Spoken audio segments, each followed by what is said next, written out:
Top 10 Illuminati Whistleblowers. An examination of testimonies and evidence presented by alleged high-level insiders and former members of the Illuminati. If you are unsure about what the Illuminati is, check out What is the Illuminati? For a look at modern uses of the term, or Adam Weishaupt and the secrets of the Bavarian Illuminati comic for an introduction to the late 18th century secret society.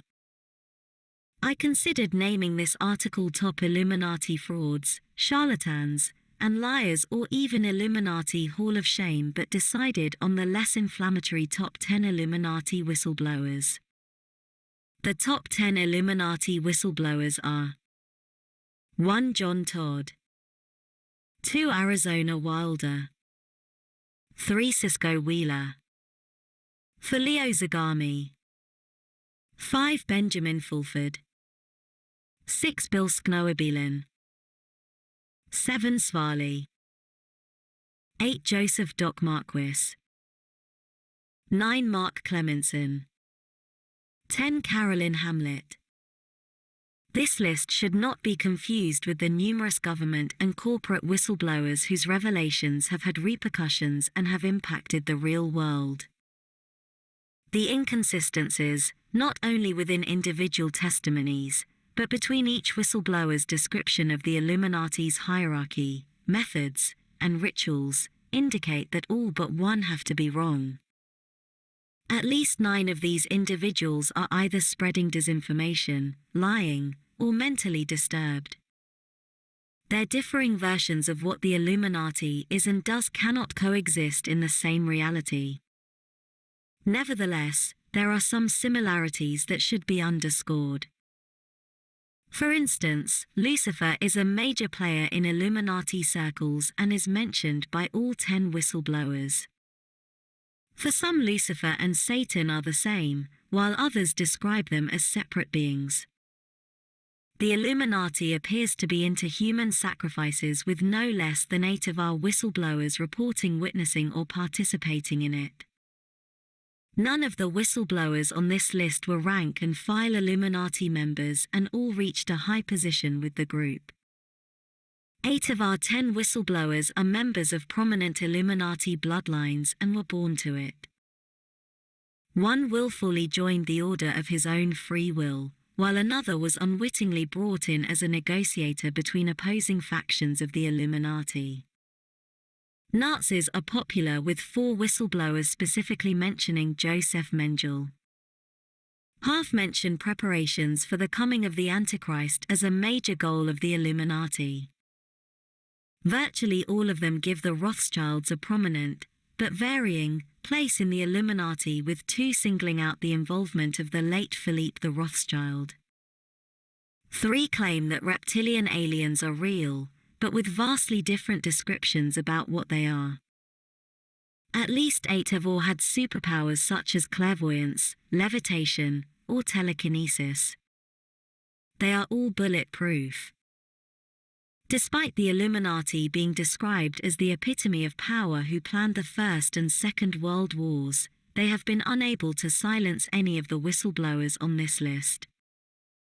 9 are still alive and well, revealing the Illuminati's blatant incompetence in dispatching its enemies and keeping its secrets hidden. Strangely, when Uber believers realize that one or more of these whistleblowers are lying, they rarely conclude that the person is making it up and is most likely clinically insane. Rather, they claim that they are part of a complex psyop to spread disinformation and cover up Illuminati shenanigans. 1. John Todd. Illuminati High Priest and Grand Druid Council member born into the prominent Collins Illuminati bloodline, who defected after seeing the Illuminati's plan for a new world order culminating in 1980 with the installment of Jimmy Carter as the Antichrist. Associated acts: Jack Chick, Fritz Springmeier, Henry Mackau, Joseph Doc Marquis, Carolyn Hamlet. John Todd was born into the Collins Illuminati bloodline in 1949. The Collins had brought the Illuminati to America and had been practicing witchcraft for over 7 centuries. Some Collins opted to change their family names to Todd around 50 years ago.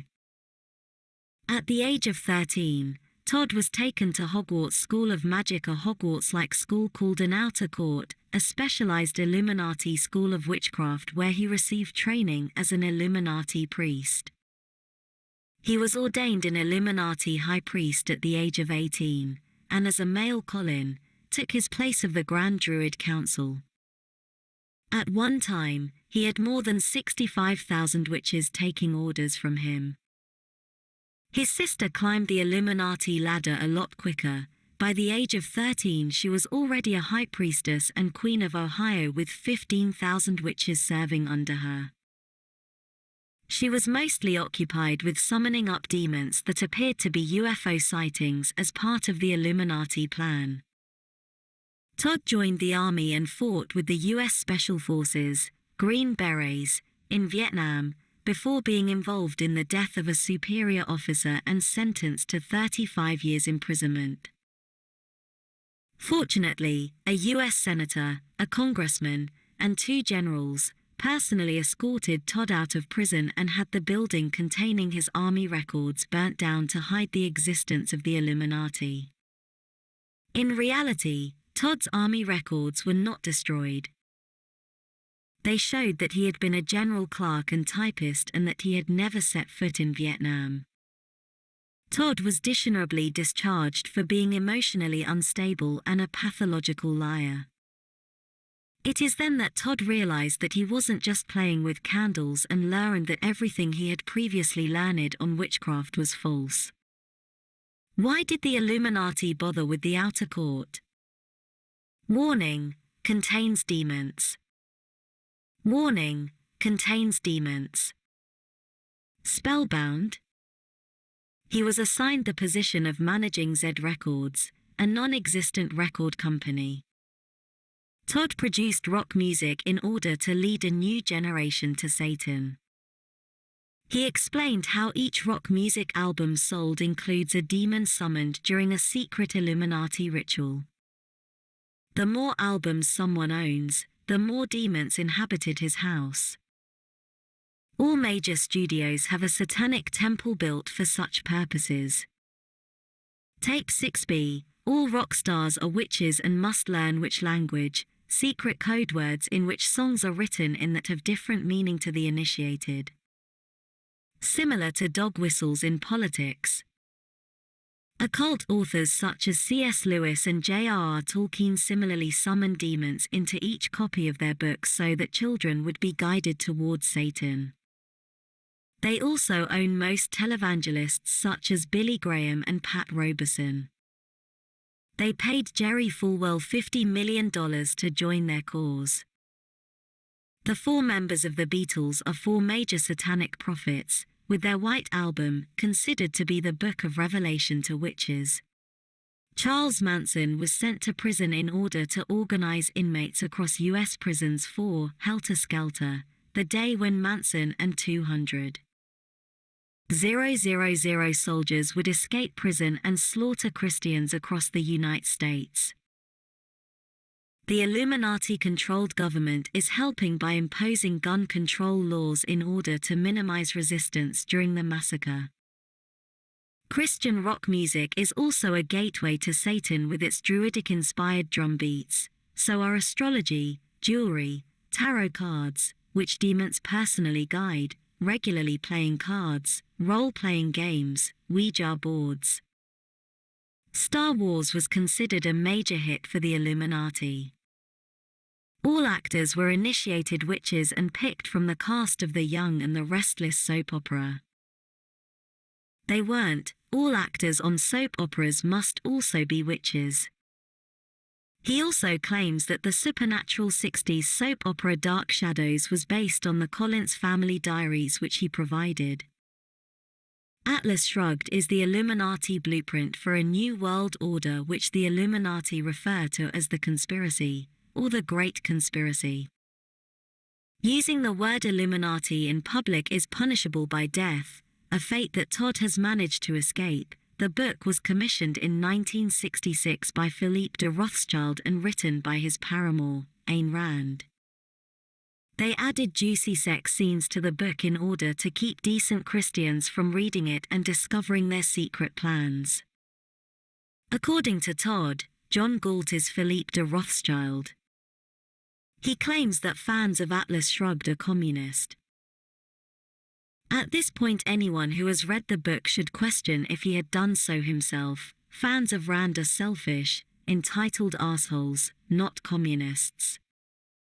The Necronomicon, a fictional grimoire from H.P. Lovecraft's equally fictional universe, is actually a sacred witch's Bible. Todd claims to have seen word-for-word passages from the Necronomicon in the Book of Mormon. In 1972, documents received via a U.S. State Department diplomatic pouch directly from the Rothschild Tribunal convinced Todd that he had to leave the Illuminati. One document detailed an 8-year plan for total control of the world. Minus China, which would be totally wiped out. It also included a letter from the Rothschilds saying that they had found their man, and believed to have found the Antichrist. They were referring to Jimmy Carter. Needless to say, the Illuminati did not take over the world in 1980, Jimmy Carter was not installed as the Antichrist, and China remains intact with an aggressive growth towards capitalist. Upon discovering Todd's defection, the Illuminati immediately put a bounty on his head. However, Todd was now protected by Jesus Christ and survived multiple attempts on his life, including escaping unarmed from an exploding building. The Illuminati is directly controlled by Lucifer. Under Lucifer is the Rothschild Tribunal, to which he directly gives his orders. The all-seeing eye on the US dollar bill represents Lucifer, while the capstone represents the Rothschilds. The Rothschilds are not humans. They are the sons and daughters of Lucifer and are considered gods among the Illuminati. The Rothschild Tribunal gives its orders to the Council of 13, aka the Grand Druid Council.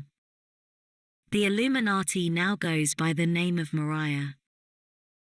In America, the Illuminati is represented through the Trilateral Council, he means Trilateral Commission, which is the Central Committee of the Council of Foreign Affairs, he means Council on Foreign Relations. It is financed by Standard Oil, who always uses the colors red and blue in their corporate logos. Todd was familiar with Gary Allen's None Dare Call It conspiracy and had probably listened to Myron Fagan's lecture on the Illuminati. Audio transcript. Freemasonry is a tool of the Illuminati. Todd claims that every Mason has to take a life in order to ascend to the 33rd degree. With each lecture, Todd's tales grew increasingly implausible. For instance, he once claimed that John F. Kennedy faked his own death and that as the Kennedys' personal warlock, had just returned from counseling the late president on his yacht. The same audience that had been his bread and butter gradually turned on him in 1979 with the publication of Critical the Todd Phenomenon, as well as condemning articles in Cornerstone magazine and Christianity Today exposing his lies.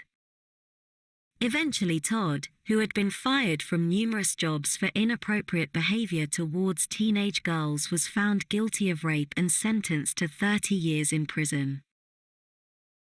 Predictively, Todd and his supporters claimed that he had been framed by the Illuminati, more specifically, a U.S. senator who wished to get his hands on Todd's list of Christians presently in hiding.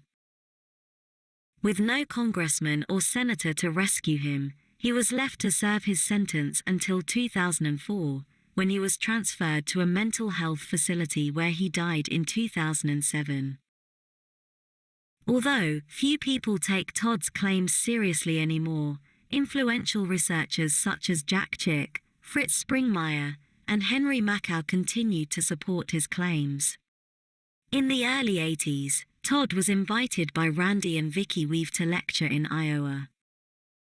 Unlike Todd, Weaver had been an actual Green Beret. They too, believed that the federal government was about to round up and annihilate Christians, culminating in the events at Ruby Ridge. His stories have found their way into many of the tales by the Illuminati whistleblowers on this page, and modern commentators such as G. Craig Lewis and Professor Griff continue to parrot his claims about the music industry. Repackaging Todd's claims about rock for hip-hop. 2. Arizona Wilder. American, born into the Illuminati and groomed from before her birth by reptilian alien overlords to become a mother goddess and high priestess capable of summoning interdimensional being known as the Old Ones. Associated Acts, David Icke.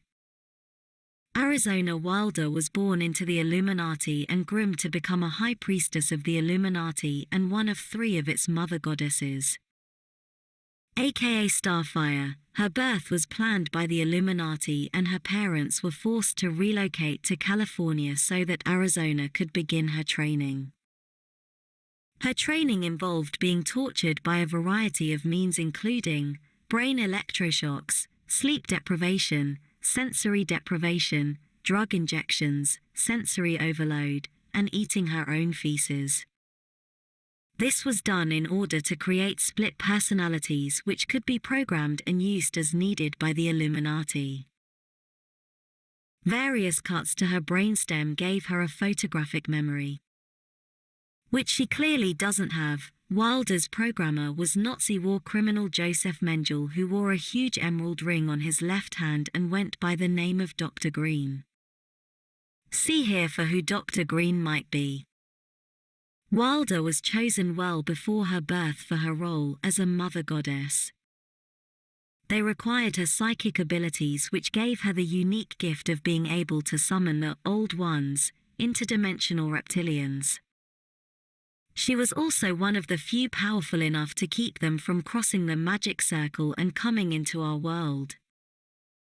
At the age of 5, she traveled to Leningrad to help develop their psychic research program in conjunction with the KGB. In one experiment, she had to astrally project herself into an adjacent room and use a pencil to mark a piece of paper. Much to the Soviets' amazement, she was able to do so on her 3rd try. Icke's biggest secret, also known as the biggest. Icke's biggest secret.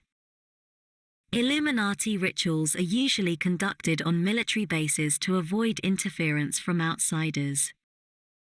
She visited a 14-level deep underground base underneath Area 51 and there learned to communicate psychically with dolphins. She also met greys referred to as cybers that were manufactured from the genes of the aforementioned dolphins. They were also reptilians walking around in their non-human forms. According to Arizona, members of the Illuminati are not humans. They are reptilian aliens who need to consume human blood in order to maintain their human shapes.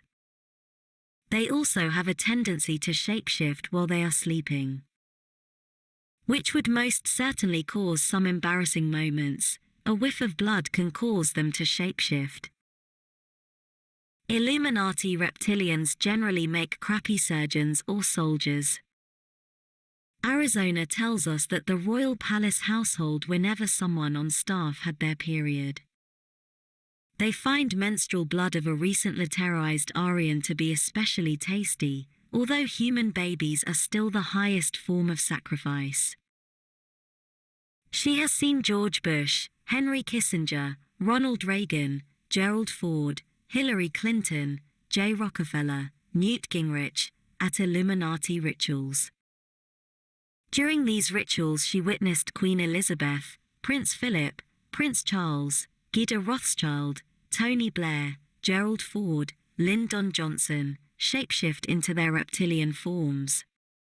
Oddly enough, she has also seen ancient alien astronaut theorist Zecharia Sitchin shapeshift into a lizard. His role is to spread disinformation. Joseph Mengele, also a shapeshifter, usually accompanied her to these rituals. The rituals usually begin with a sacrifice, then a blood feast, followed by an orgy. So pretty much a standard Game of Thrones episode. She once overheard Fade and Queen Elizabeth at Balmoral Castle discussing arrangements for the ritual sacrifice of Princess Diana. She adds that as Diana lay dying in the Pont de l'Alma tunnel, her unborn fetus was removed and distributed to high Illuminati members to consume. David Icke, of course, eats this up. The Illuminati is governed by 13 bloodlines which are mostly made up of British and other European royal families. The Aryan race lived on the Mars before the reptilian came to the planet and took it over. The Aryans escaped to Earth's moon before again being attacked by reptilians. They moved to Earth 6,000 years ago and began mixing with Earth's local population. The Illuminati holds the key to Atlantis. However, 2,000 years later, the reptilian arrived and started the Merovingian bloodline along with the 13 bloodlines of Europe. Aryans with blue eyes and blonde hair are deemed especially pure, and the reptilians are careful in keeping the pure Aryans, the Martians, from interbreeding with the local population. Note that the members of the British royal family are very poor blue-eyed, blonde-haired specimens. A French aristocrat known as Pindar is the undisputed leader of the Illuminati, surpassing Queen Elizabeth, or even the Rothschilds and Rockefellers, in status. Pindar stands for Phallus of the Dragon, but his public personality is the Marquis de Lebeau. The Illuminati puts a lot of effort into spreading Pindar's seeds and impregnating as many Aryan women as possible. Arizona once saw pet dragons in Pindar's basement while wandering around Alsace-Lorraine Castle. Wilder was also impregnated several times with Pindar's seeds by his henchman, Guy de Rothschild, who had been tasked with her impregnation. MS.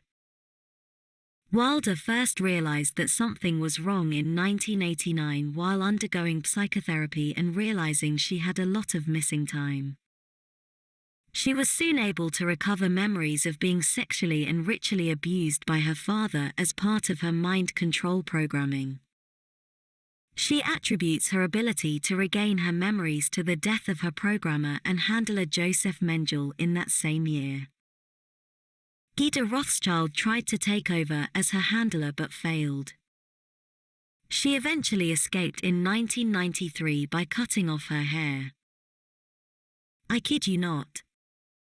The National Security Agency soon started following and harassing her. Did Wilder offer any proof for her claims?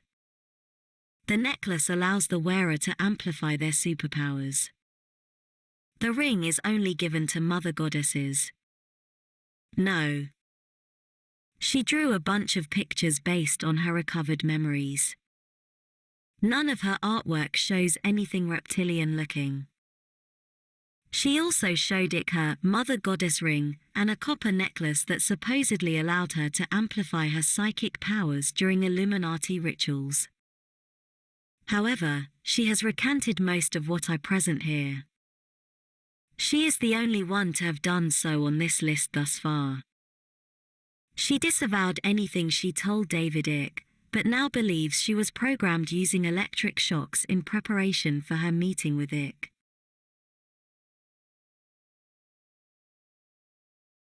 3. Cisco Wheeler.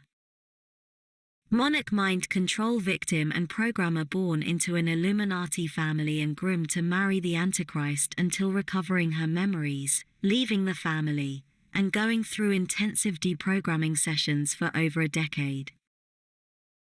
Associated Acts, Fritz Springmeier, Greg Szymanski. Image source. Cisco Wheeler was born into a transgenerational satanic family. Her father was a mind control master programmer for the US government, a 33 degrees Freemason, Grand Druid Council member, an Illuminati Grand Master, who made a living drug running during the Vietnam War. He had married her mother, a good Christian, in order to infiltrate Christianity as part of Illuminati plans back in the 40s. Her trauma-based programming began while she was still in her mother's womb so she could sexually service the top echelon of the U.S. political structure, including President Dwight Eisenhower, as well as governors, mayors, and members of the British royal family. Wheeler's two primary programmers were her father, known as Mr. Black, and none other than Nazi war criminal Joseph Mengele, monarch motif. Joseph Mengele, monarch motif. Known as Dr. Green, or Greenbaum, Mengele is a recurring character in Monarch Recovered Memories. Sisko's father was Mengele's number 2 man. Sisko was part of the Illuminati's Monarch mind control program. According to Monarch theories, the CIA's MKUltra program is considerably more advanced than it is being let on. Thanks to Nazi advancements, the CIA Illuminati is now able to create a perfect mind control slave by using traumatic events, and films such as Fantasia, Wizard of Oz, and Alice in Wonderland to create multiple personalities. Each perfectly isolated personality, alter, can then be programmed for various Illuminati functions: sex, assassination, blackmail, spy, etc. According to internal documents that Sisko has seen, there were over 2 million active Monarch slaves in the US in 1968. She was very close to her father due being kept in isolation and having exclusive contact with him. As a programmer, he was able to control her liver, kidneys, heart, and lungs using hypnosis. At 18 months, she was suddenly taken from him.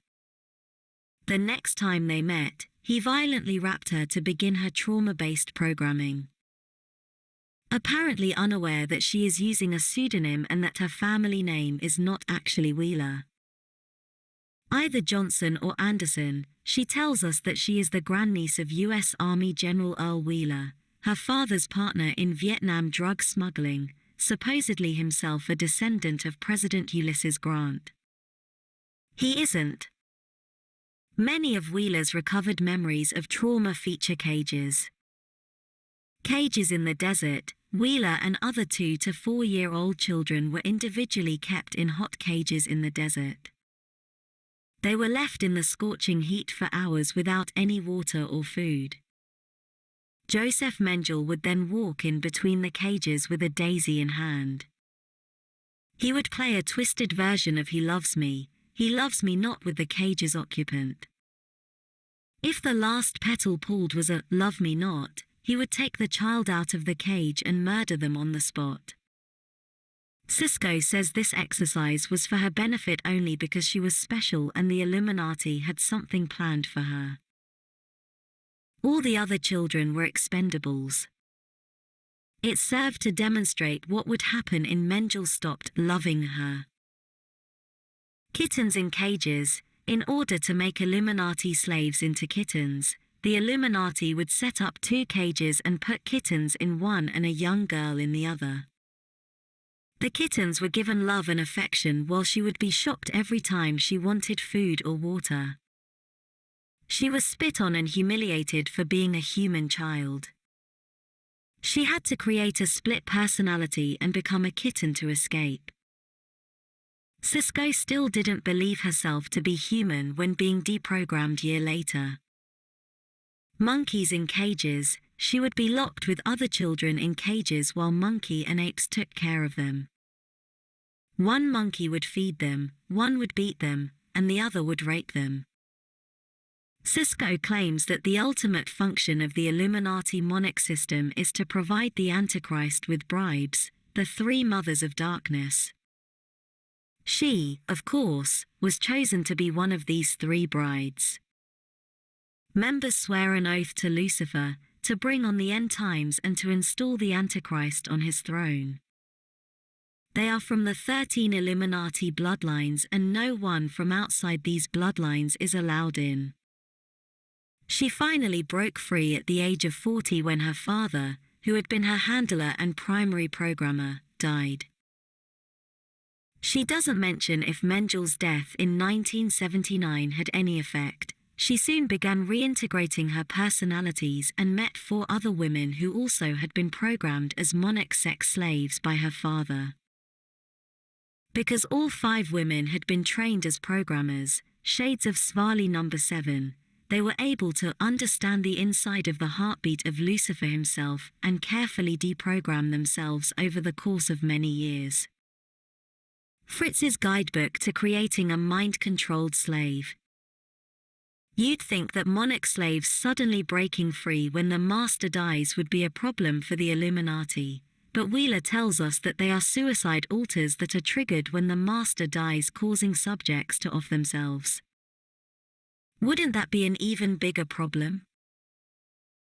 The death of a single primary programmer would trigger a domino effect and cause hundreds of people to kill themselves. I'm not sure Ms. Wheeler has actually thought this through. Breaking off from the all-powerful Illuminati has not been easy for Cisco. She gets a lot of threatening phone calls, letters, and routinely got ran off the road and shot at. Illuminati agents would also wait for her at her therapist's just to let her know that they could burn her house down or shoot one of her children in the head. Sometimes, they would kidnap her, torture her, electrocute her, drug her, and rape her, including gun rape, over and over again. Unfazed, Wheeler joined up with Fritz Springmeier, author of 13 Bloodlines of the Illuminati and Deprogrammer. They wrote 3 books together, They Know Not What They Do, the Illuminati formula used to create an undetectable total mind-controlled slave, and Deeper Insight into the Illuminati formula. The last 2 books are instructions on creating Illuminati slaves. She is still alive and maintains a website at CiscoWheeler.com.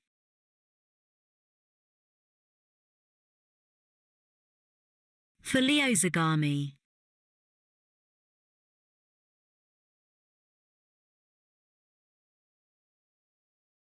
(4) Leo Zagami. European Prince of Scottish and Sicilian Illuminati bloodlines, reincarnation of Jesus, Illuminati Prince, Illuminati Grandmaster, P2 Lodge member, 33 Degrees Freemason, 9/11 insider, arms dealer, and club DJ who defected from the Illuminati to expose it on conspiracy forums and websites, only to join the Illuminati again as its new leader. Associated Acts, Project Camelot *, Henry Mackell, Greg Szymanski, Benjamin Fulford. Leo Zagami came on the scene around 2006 with his own Illuminati Confessions website. With his revelations of being a former high-level Grandmaster of the Illuminati quickly gained the attention of conspiracy theorists. I first heard of Zagami on Conspiracy Forum Above Top Secret, where his claims were generally greeted with skepticism by the community. Zagami claims that he was born into an Illuminati aristocratic bloodline and that as a prince of the Illuminati, he was groomed from an early age to take over Licho Gelli's position as head of the Masonic P2 Lodge and king of the Illuminati. Despite his high-level Illuminati connection, Leo the DJ was super excited about meeting a regional radio commercial director while visiting a hairdresser for a nice haircut. This is unusual for someone being groomed for the position of Illuminati king. Zagami admitted ordering the 9/11 attacks, but assured us that we should not blame him for his decision, as everyone would understand at the end of 2012 when the plans for a new world order would be revealed and he would be elevated to the rank of emperor. He wasn't, following a civil war. There wasn't, he believes himself to be the reincarnation of Jesus Christ, the Messiah. In the summer of 2004, Zagami founded Matrixism, a religion based on the Matrix trilogy and associated video games. According to Leo, Matrixism has over 16,000 adherents worldwide. In 2009, he proclaimed himself the prophet of Matrixism, Neo-Leo Leon Zagami. Matrixism was due to become the religion of 2012, but this also never came to pass. Note that the influential dark web document titled The Matrix has no relation to Leo's Matrixism. The Matrix prison is an important resistance metaphor. After taking the name Khaled Saifullah and a brief undercover infiltration operation of Islam failed, Zagami returned to Christianity and once again became a leader in the Illuminati. He swears that he will fight the evil elements within the Illuminati and that he now has the backing of the Knights Templars of the Apocalypse, an army at his disposal chosen from the CIA, the military and the FBI. The unit also recruits from Leo's own paramilitary forces Green Lions security team, who he claims number over 12,000 troops. Around this time, Zagami threatened to use US intelligence assets at his disposal to assassinate the Prime Minister of Norway. He sounds really angry and psychotic. Does Leo have proof for any of this? Unconvincing proof. As proof of membership in the Comitato Esecutivo Masonico, Leo offers us bylaws from the Kirby Lodge and what looks to be a gym pass. Despite having a visibly bulging folder of evidence for his claims during his Project Camelot interview, Zagami actually shows us very little. He flaunts a silly-looking badge as his Masonic bona fides and claims membership in the Comitato Esecutivo Masonico, Masonic Executive Committee, in Monte Carlo. However, when pro-Masonic website MasonicInfo.com looked into the existence of this lodge or committee in Monaco, they only found one Hercules Lodge number 4626 in the entire country. Could Leo be lying?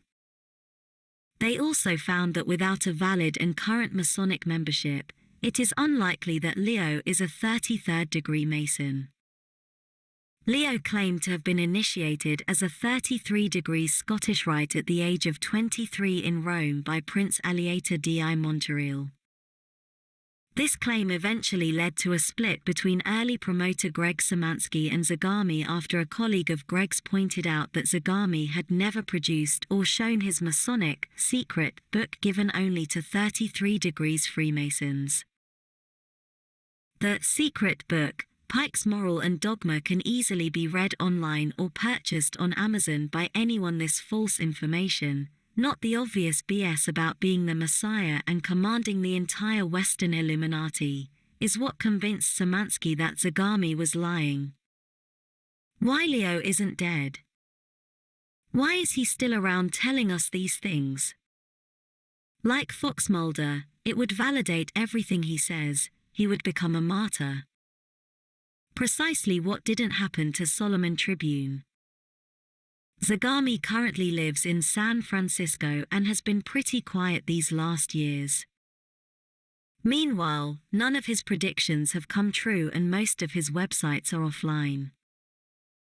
His exchange with Squarespace after having his account suspended and being told to remove personal information such as private phone numbers of people he called Satanists is probably the funniest thing on the net.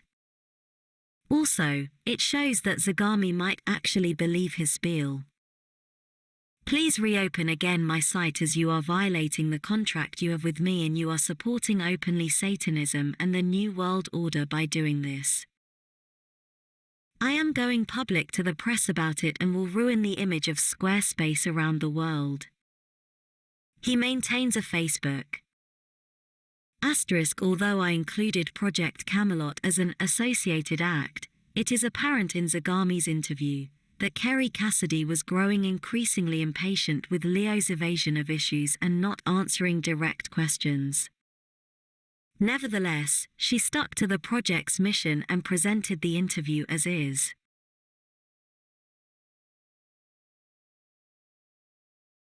'5. Benjamin Fulford.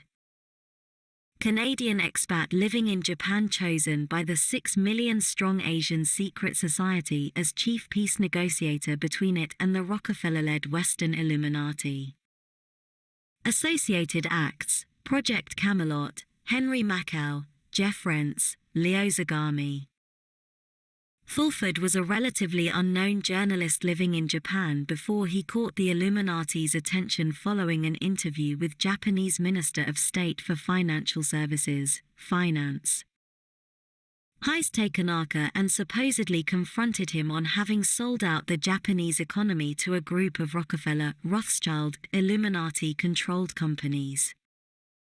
The very next day, Fulford was threatened by a Masonic badge-brandishing ninja who warned Fulford that he had to accept the position of Japanese Minister of Finance or die. The assassin then posed for a picture with his indented victim. Left, in a later telling, the badge becomes a ring and the post Ultraman to the United Nations. Ultraman was a popular Japanese TV series, not an actual United Nations post. Looks pretty good, I wish I could understand it. The ninja informed Fulford that there were 13 secret levels beyond the 33 Masonic degrees and that their goal was population control through war, disease, famine, and environmental destruction. Fulford had to stop exposing the Illuminati. Being the hero that he is, Fulford considered playing along by going undercover in infiltrating the Illuminati and grudgingly accepting the prestigious position of Japanese Minister of Finance. However, the very next day, busy week for Mr. Fulford, a member of an Asian secret society known as the Red and Green Societies approached Fulford and offered him protection from the Western Illuminati. The man told him that the Red and Green Societies had 6 million members, including almost 2 million gangsters, 100,000 assassins, and intellectuals. As proof of the existence of these societies, the man offered Fulford this book and that one. For a journalist, Fulford is surprisingly ignorant of how easily books are printed. Fulford assures us that people who know will know it's real. In other words, if you don't know, it's because you're not in the loop, buddy. Fortunately, Fulford also offers this picture taken at a secret meeting of the societies. Oof. And here I was doubting. The Red and Green Societies were alarmed by Fulford's claim that the Western Illuminati had developed SARS as an Asian-specific bioweapon and planned to reduce the world's Asian population to fewer than 500 million people. The Red and Green Societies asked Fulford for a list of members of the Illuminati. Fulford compiled and provided them with a list of some 10,000 members, Skull and Bones men, CFR members, and Bilderberg attendees, as well as the neocons behind the project for the new American century. Additionally, Fulford claims that the Illuminati worship their sun god, Lucifer. The Red and Green Societies, obviously amazed by Fulford's information-gathering abilities, promptly made him the chief negotiator between the Western Illuminati and itself. Fulford went on the Jeff Rense radio show and gave the Illuminati an ultimatum. Apparently, conspiracy radio broadcasts and websites are a favorite method of communicating with the Rockefellers, Rothschilds, and other Illuminati members. Hi David. The Illuminati did not take the threat lightly.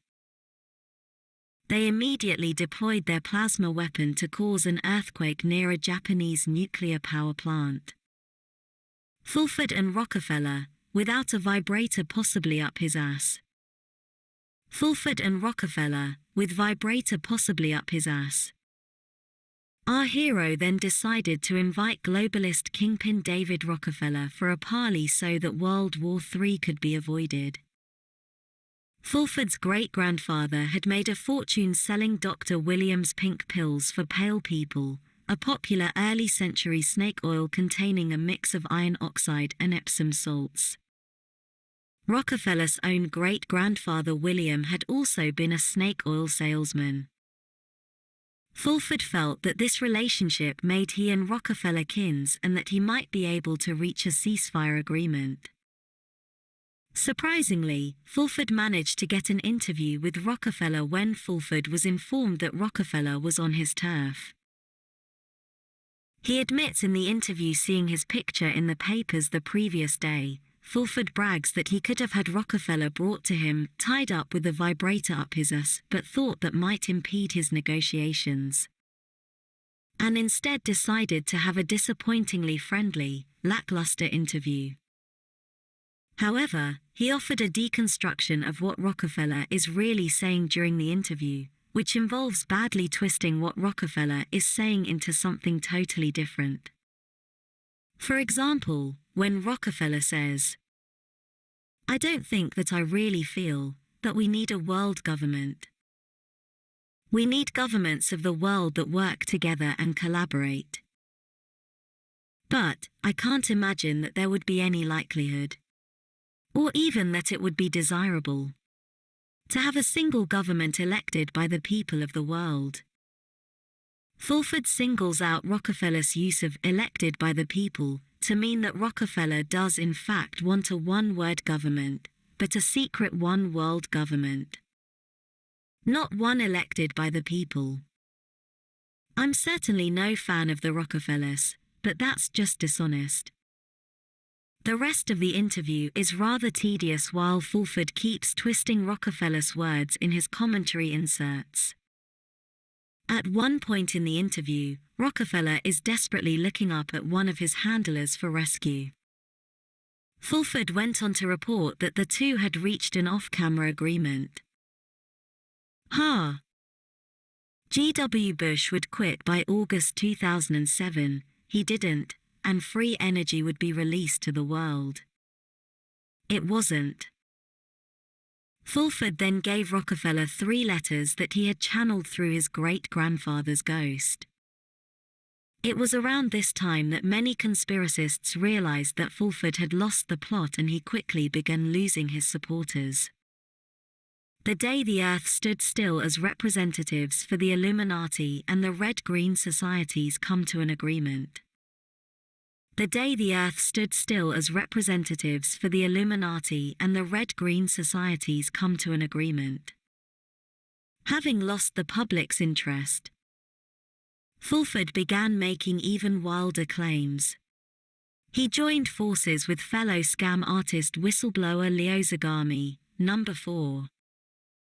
These two giants of the Illuminati underworld, with Fulford representing the Red and Green Societies and Zagami the opposing Western Illuminati, promised that the Federal Reserve would end by the end of 2009. It didn't. That there would be no more wars, there still are. No more poverty, there still is, and no more secret societies. There still are. Obviously, due to his overwhelming success in keeping humanity out of World War III in his role as negotiator for the Red and Green Societies, Fulford became the spokesperson for the Black Dragon Society, the White Dragon Society, and the Golden Dragon Society. Note, the very real Black Dragon Society was originally founded by Shadow Shogun Taiyama Mitsuru. Fulford's tales include facts and fiction. In this capacity, Fulford met with Alexander Romanov, heir to the non-existent Russian throne, who creepishly calls Queen Elizabeth Auntie, Grandmaster of the Gnostic Illuminati, a group he claims started the French, American and Russian revolutions. Romanov, who refers to himself as the Antichrist, initially met Fulford when he was sent in by Tony Blair to frame Fulford on drug charges. Luckily, Fulford escaped the charges as well as 6 attempts on his life by agents of the Illuminati. Romanov claims that Jews, Christians, and Muslims unknowingly worship Satan, this being one of the Illuminati secrets. The big Illuminati secret is the cover-up of evidence for a highly advanced ancient civilization which we know of as Atlantis. Also, he offers a $1 million gold bounty on G.W. Bush's head. Fulford also met Daikaku Chodoing, the head of the martial arts societies, who according to Fulford, is able to summon an army of 200 million on short notice. By this time, I doubt anyone is taken the obviously delusional Fulford seriously. Nevertheless, he continues predicting various financial collapse throughout the world. Like a broken clock, he's bound to get one right one of these days, and I'm sure that he will milk it for all it's worth when he does.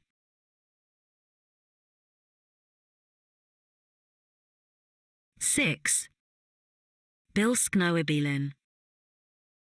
Satanic High Priest, Druid High Priest, Catholic Bishop, 9 degrees Ordo Templi Orientis, New Age Guru, 2 degrees Church of Satan, 3 degrees Wiccan, Channeler, Astrologer, Tarot Diviner, 3 degrees Master Mason, 32 degrees Scottish Rite Mason, 9 degrees York Rite Mason, 90 degrees Memphis Misraim Mason, 9 degrees Rosicrucian, Knight Templar.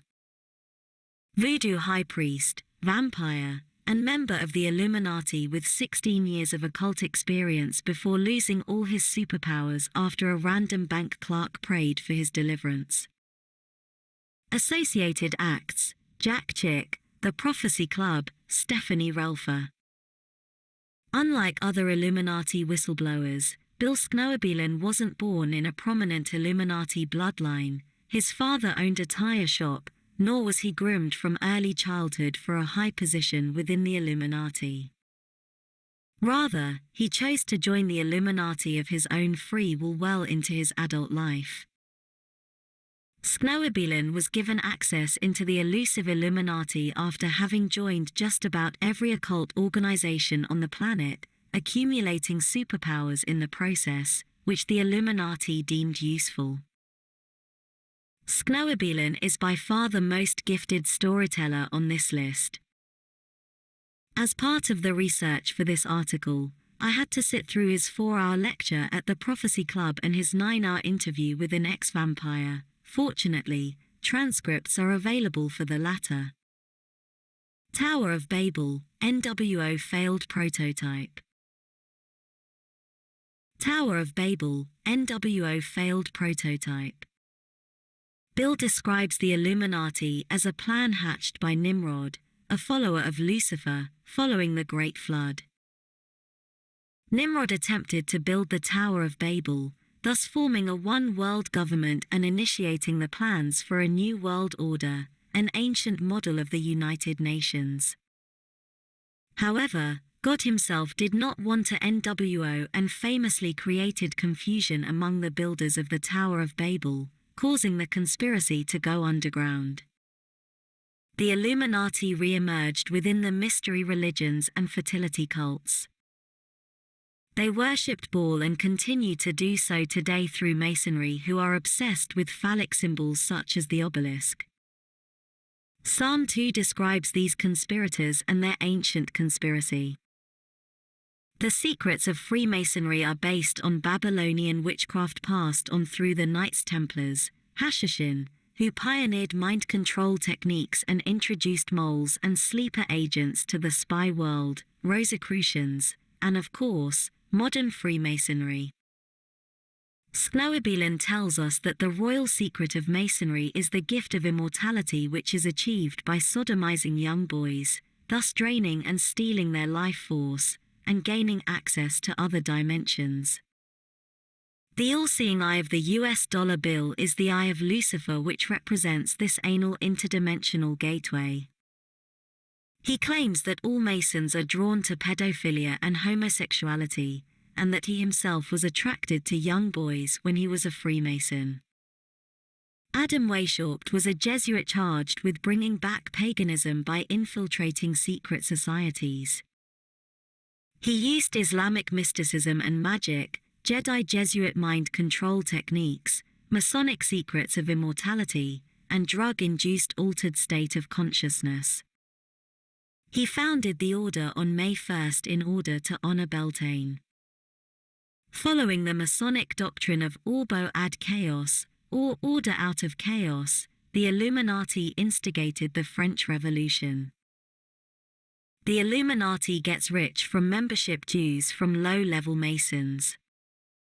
At the top of the Illuminati pyramid are 7 men who report to fallen angels who themselves report directly to Lucifer. The order is kept secret because all members are possessed by demons who will immediately manipulate pain receptors if a member attempts to leave the order or blow the whistle on its operations. A fate Mr. Sknoebelen was obviously able to overcome. All whistleblowers on this list have the uncanny gift for avoiding death. The Illuminati usually look for 1. Members of hereditary Illuminati bloodlines, 2. People with the right occult background, this was Bill's ticket into the order, or 3. Deemed sufficiently influential and have the right temperament for membership. He tells us that Richard Nixon was able to bypass Freemasonry altogether and gain entry directly into the Illuminati. Members of the Illuminati learn how to build temples to house demonic spirits. Their Illuminati has 5 levels, in keeping with the law of 5, 1. Adoption, 2. Illumination, 3. Conversation, 4. Congress, and finally, 5. Union. Bill tells of that darndest thing happening while on a visiting his parents. Unbeknownst to him at the time, he was going through his 2nd-level Illuminati initiation. He remembers levitating through the roof of his parents' house and flying to a temple on one of the black moons surrounding Saturn. Note, I'm not making this up, he met Lucifer, who was in the form of a winged bull with talons. He was surrounded by chanting figures dressed in black robes. Mutilated bodies lined the walls of the large, circular room. The beast extended one of its talons and touched Bill on the forehead, by which he received the consciousness of Lucifer, which he describes as a computer virus overwriting his human operating system and making the host superhuman. The Illuminati calls this receiving the light of Lucifer. He flew back to Earth on a comet. Again, not making this up, the next day, he woke to find his parents examining a huge crater in the backyard. As he looked into the mirror, he noticed a scar on his forehead. He also went through the 4RTH level, Congress, where he joined the fictional Palladium Masonic Order. Invented by hoaxer Leo Taxel, the initiation involved becoming one with a fallen angel through sexual intercourse and marriage. Fortunately, Bill got out before the final step, in which he would become one with Lucifer himself. He tells us that Adolf Hitler and Charles Manson were 5th-level initiates of the Illuminati. How Bill became illuminated. Not being born directly into an Illuminati family, Bill had, by far, the longest journey of all the whistleblowers on this list before becoming a member of the Illuminati. Bill grew up in a middle-class Catholic household before having his life forever changed at the age of 8 after witnessing thousands of leathery, red-eyed creatures emerging from the sky on Halloween night. He believes that evil entered him on that night. In his teens he was blessed by demons known as the Great Old Ones and witnessed poltergeists having a knife fight in his buddy's kitchen. At college, he made a name for himself after raising a ghost who played piano and beat people up. The music was appreciated but not so much the beatings. So, Bill bought himself a copy of the Greater Key of Solomon in order to learn the exorcist rituals necessary to banish the ghost. After reciting unfamiliar Hebrew incarnations, the troubling spirit was never seen again.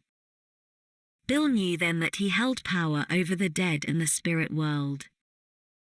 Bill once acted as a scribe while a friend summoned a demon at a ritual held in his friend's garage. After hours of incarnations, his unnamed friend finally managed to summon one of the most fearful creatures on earth, a demon Aleister Crowley called Choronzon. The demon, which towered to the roof of the garage, was safely quarantined until his buddy foolishly stepped out of the magic circle to answer the phone. The demon instantly took his friend to another dimension and he was never seen again. Afterwards, Bill looked for the source of the ringing and he discovered that there were no phones in the room. Demons usually communicate through voices but sometimes take physical form resembling a cross between a cockroach and a praying mantis. He claims that Simon's Necronomicon is partly authentic and contains roughly half of the original grimoire. The original is hidden at the Vatican. John Todd's information on the Necronomicon differs greatly. The Necronomicon allows access to H.P. Lovecraft's Great Old Ones. Simply opening the book can have disastrous consequences. He also tells us that reading Harry Potter books will also cause the reader to pick up demons. His Catholic professors introduced him to witchcraft and he soon became a witch, a certified astrologer, tarot reader, and began channeling various spirits, including Hitler, Buddha, a 15th century Franciscan monk named Ambrosio, an African witch doctor, a Native American, Jesus, Nero, and Aleister Crowley. He claims that 15 minutes of channeling takes away approximately 5 years of a human lifespan. He remains alive at 66. The spirits told him to join the Church of Satan. Bill had his name legally changed to Christopher Sin and promptly joined Levi's church. Bill discovered that the Church of Satan was nothing more than kids' stuff was in reality, a gateway to real Satanism. He learned that he to become a Freemason in order to gain access to hardcore Satanism. He became a Master Mason, went through the 9 York Rite degrees, and 32 Scottish Rite degrees, became a Shriner, whose red hats, he tells us, represent a Muslim prayer cap dipped in the blood of Christians, and reached the 90th degree of the Memphis Misraim Rite. An unapproved or irregular Masonic organization consisting of 99 degrees.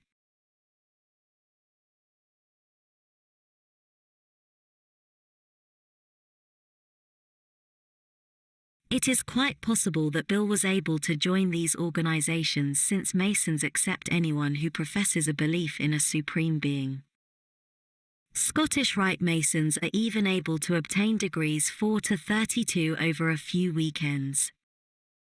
Bill claims the Vatican founded the Freemasons and that all upper-level members of the Vatican are secret Masons and sorcerers.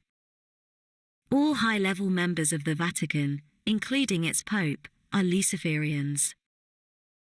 He came to realize that Freemasonry was like an onion with the outside layers unaware of what the inner layers were up to, and that regular Masons, non-affectionately called porch Masons in conspiracy forums, were little more than cannon fodder for the Illuminati.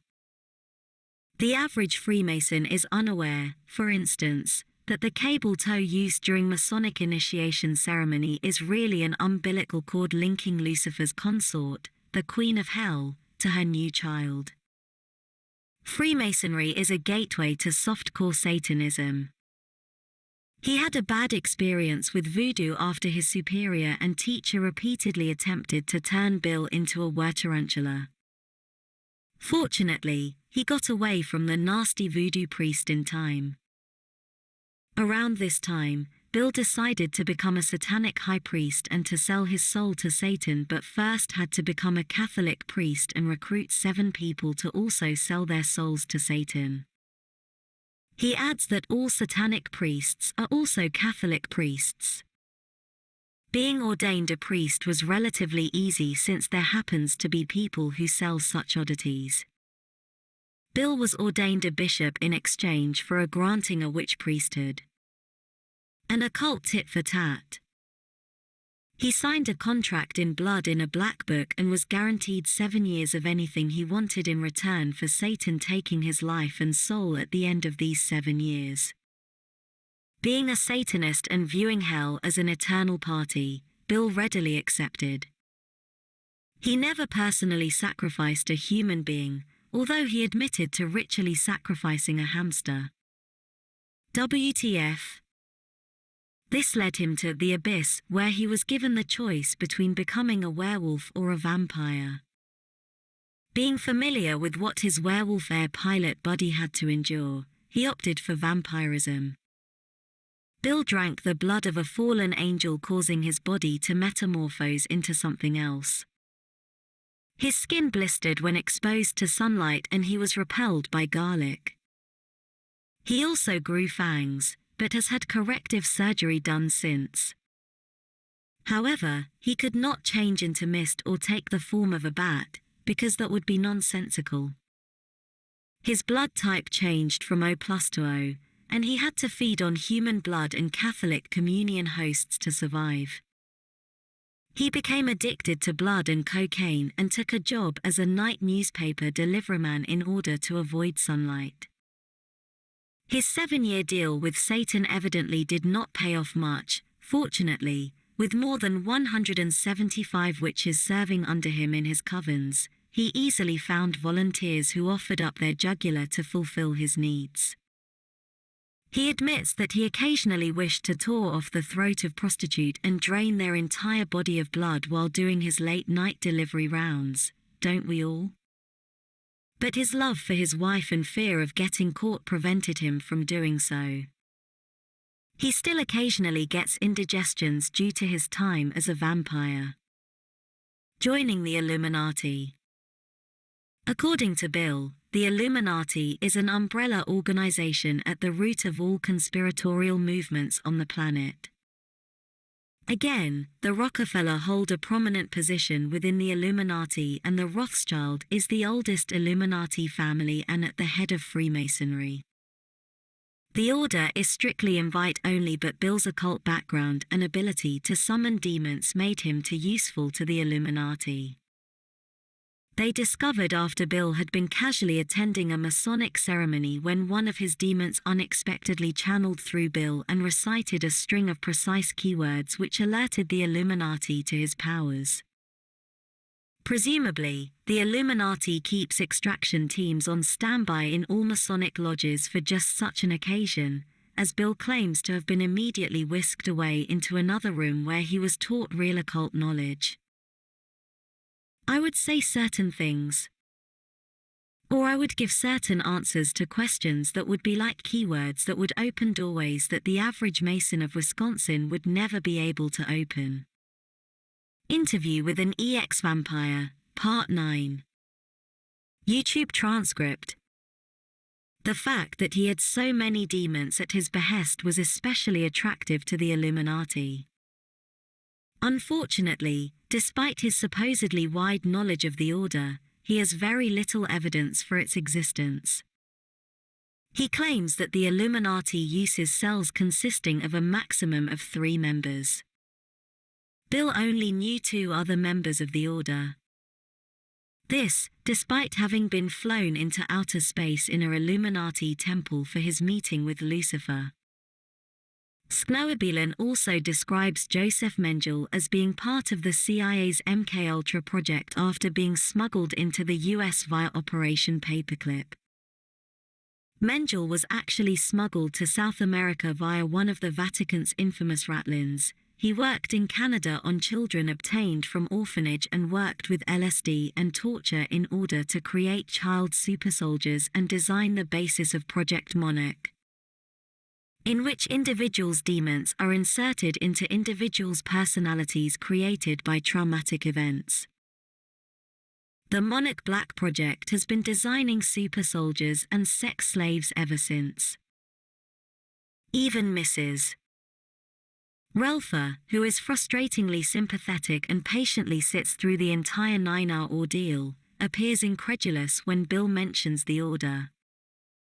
Relfa, when you got a letter from them, did they actually sign it, like, "Hi, this is the Illuminati here, please come join US"?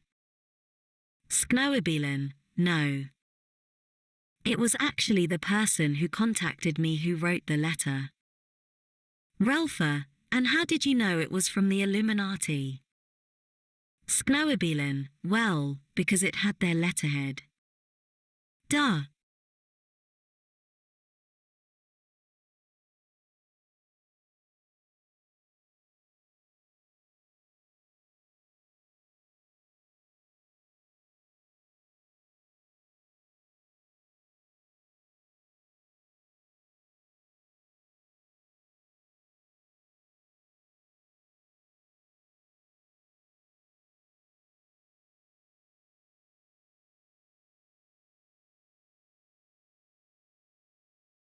Relfa, oh. So, they have an actual letterhead? Sknoebilen, yes. Interview with an EX Vampire, Part 9. YouTube transcript. Bill was a member of the Illuminati for approximately 1.5 years before. Bill finds Jesus, almost. Everything changed in 1980 when a random clerk in a random San Francisco bank came across a check Bill had written to the Church of Satan. The lady scribbled that she would pray for him in the name of Jesus on the back of the check, and within a few days, Bill lost all his occult and vampiric superpowers. A single prayer had taken down the most powerful warlock on the West Coast. This statement is greeted with applause from the crowd. Bill the storyteller knows his audience very well. He prayed for guidance and 2 Mormons knocked at his door. He interpreted this rarest of event as a sign that he had to join the church. As you might have noticed, Bill is fickle and extremely naive. He knew that Joseph Smith, a powerful sorcerer, had founded the Mormon Church for witches to provide them with cover. Sknoebilen used his secrets, tokens and passwords and gained access to restricted floors and underground basements hidden underneath the Mormon temple in Salt Lake City, where a member of the church's inner circle told him that Lucifer was the true god of Mormonism. Spires. Decorative elements or devious attempt to impale Jesus Christ. Spires. Decorative or devious attempt to impale Jesus Christ. He eventually grew disillusioned with Mormonism as well, and joined forces with veteran anti-Mormon Ed Decker. Bill drew the attention of the church with his claim that the spires on Mormon temples represented an upside-down nail pointing defiantly toward heaven, as if to impale the Lord Jesus Christ anew when he comes in the clouds. Bill reports that Mormons welding axes and shotguns soon began piling up in trucks and stalking him. He once survived an attempt on his life during a hospital stay when he noticed that a nurse, who was about to apply a deadly poison to his forehead, was wearing Mormon underwear. Bill takes born-again cure for everything. In 1984, Bill gave his life to Jesus Christ and was saved. More applause. There were many attempts on Bill's life. He was once chased by gigantic red-eyed demons that soon surrounded his house. Bill banished them in the name of Jesus and they left. Presumably, pouting all the way back to hell. Later, a werewolf in a Mack semi-truck drove head-on towards Bill's car with his wife and his parents as passengers. When they were about to collide, Bill yelled out Yahweh, which made the car and its occupants disintegrate and pass through the truck, emerging completely unharmed on the other side. Something like this, he describes being able to observe the truck's engine components as his disintegrated body magically passed through it. The true name of God is truly powerful. One day, a Shaolin master monk came to his friend and fellow minister's house in Wyoming and challenged his God. His friend yelled out in the name of Jesus and the monk was instantly pinned to the ground and unable to move. Bill warns that many Christians are fooled into using Bibles other than the King James Version, which gives Lucifer power. The KJV is the only one to have been blessed by a king. He also warns against using Jesus instead of Yahushua, and God, instead of Yahweh, which again, empowers Lucifer. Today, Bill Sknoebielen has his own ministry and continues to appear in documentaries. 7. Svali. A woman going by the pseudonym of Svali claims to have been born into the Illuminati, aka the Order, the family, where she was head mind control programmer and trainer before self-deprogramming herself and escaping the cult with her family. Associated Acts, Project Camelot, Henry Mackau, Greg Szymanski. Svali was born in Germany into a multi-generational, wealthy Illuminati family. Her mother was a high-level member of the Washington, D.C. branch and held the spiritual chair, one of 6 chairs on the Ascended Masters Council. The other chairs are sciences, government, leadership, scholarship, and military. Like most of the others on this list, she was groomed from an early age for a key position in the Illuminati. At 2, she underwent assassination training by being placed in an electrocuted metal cage. She was set free and given a kitten to kill. If she refused, she was put back into the cage and given more shocks. She eventually complied and they would repeat the process with increasingly bigger animals until she began hand-to-hand combat at the age of 9. At the age of 12, she had a coming-of-age ceremony in a large circular room in the catacombs underneath the Vatican. At the center of the room was a large table on top of a golden pentagram. A 3-4-year-old boy was brought in, quietly laid on that table and sacrificed by a man dressed in red.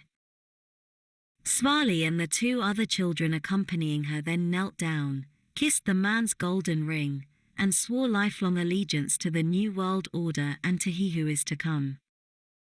She was then told that the same fate as the young boy awaited her if she ever broke her oath.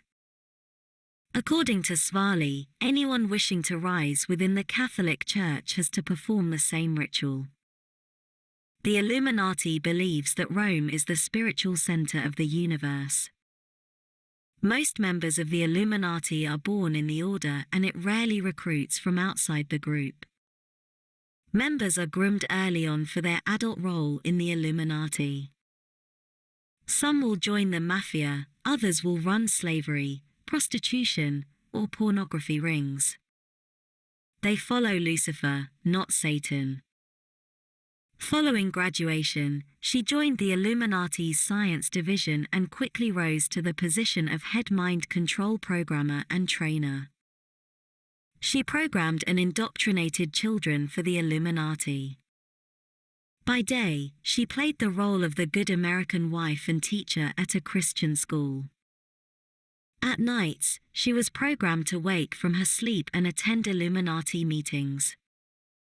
At the time, she believed everyone went to bed with their clothes on.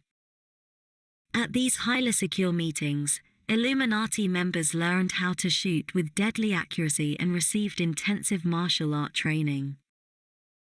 She maintained this lifestyle for over a decade when she suddenly left the group in 1995, suddenly realizing that baby killing was not normal.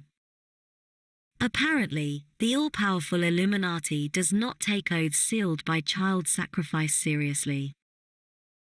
With the help of God, which according to others on this list, is actually Satan, she then spent a year extensively deprogramming herself using techniques she had learned while ritually abusing and programming multiple personalities in others. She later wrote a series of articles on ritual abuse at Suite 101, and she did an 18-part interview in 2000 that quickly caught the attention of Illuminati conspiracy researchers.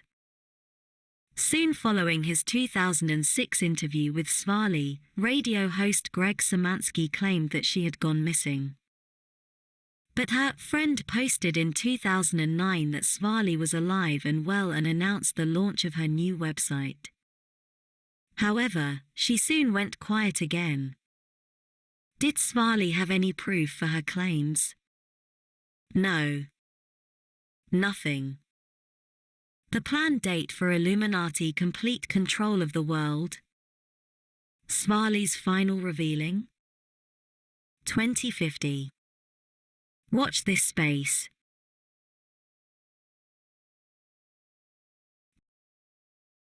Eight. Joseph Doc Marquis. Alleged Rothschild bastard child raised by a foster Illuminati family. Over the course of 20 years, Marquis rose through the ranks of witchcraft and the Illuminati and was being groomed for a seat on the illustrious Council of 13 before finding Jesus and escaping. Associated Acts: The Prophecy Club, Ted Gunderson. Joseph Doc Marquis was born in London in 1956 and then secretly taken to the United States by his prostitute mother so that he could be used to blackmail his father, none other than Philippe de Rothschild, powerful banker, and the ultimate boogeyman in John Todd's Illuminati spiel. In many ways, the Doc is John Todd version 2.0. The Doc was one of many de Rothschild bastard children. Rothschild agents quickly discovered his mother, and the young Joseph was placed in a foster home. His foster parents were from a sixth-generation Illuminati family, and his foster aunt dedicated him to Lucifer when he was 3-year-old. His aunt, apparently unaware on how bloodlines actually work, chose him as to carry on the family's bloodline as the family's 7th-generation representative. His foster mother was somewhat aware of these events, but he managed to keep his foster father completely in the dark.